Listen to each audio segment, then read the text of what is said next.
उभे राहा, काहीतरी करायला हो म्हणा. आज परप्रांत्यांनी तुमचे सर्व क्षेत्र लॉक केलेत.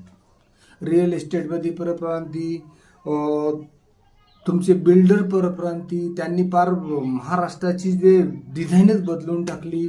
पूर्ण यूपी, बिहार, राजस्थानची डिझाईन इथं महाराष्ट्रात घरं बांधायला लागले.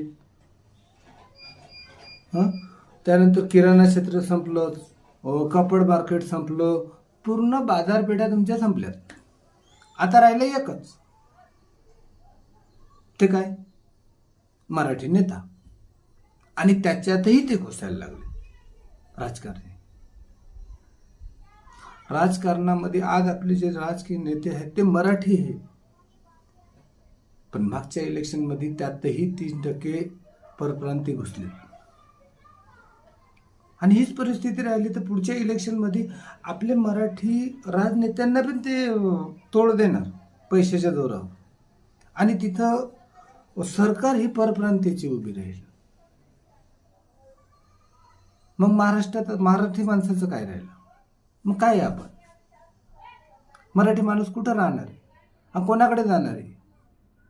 आज आपले आमदार आहे, आपले नगरसेवक आहे, आपले सरपंच आहेत, म्हणून आपण त्यांच्याकडे जाऊ शकतो, त्यांना सांगू शकतो, आणि ते आपलं ऐकून पण घेणार. परप्रांती ऐकणार आहे का? नाही, तर साहेबाला साप को टाईम नाही. अरे तुमच्या कॉलनीमध्ये जे किराणा दुकान माल विकतात, तुम्हाला माल विकतात, तुमच्या पैशावर त्यांचं पोषण होतं, त्यांना मराठी येत नाही. त्यांच्या दुकानात मराठी माणूस नाही. मराठी लोकांना कामं नाही, आणि मराठी माणूस बोंबलत फिरतो, कामं नाही, कामं नाही, कामं नाही. कामं येणार कुठून?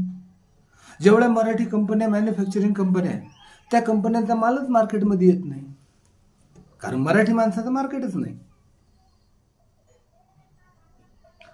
परिणामी त्या मराठी कंपन्या पण टाईटमध्येच चालतात.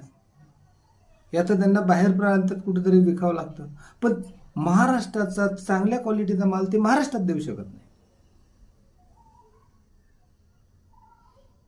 ज्या मराठी चांगल्या चांगल्या कंपन्या आहेत, त्यांचा माल महाराष्ट्रात येण्या ठिकाणी बाहेर जातो, आणि भेसळयुक्त माल आपल्याला मिळतो महाराष्ट्रात.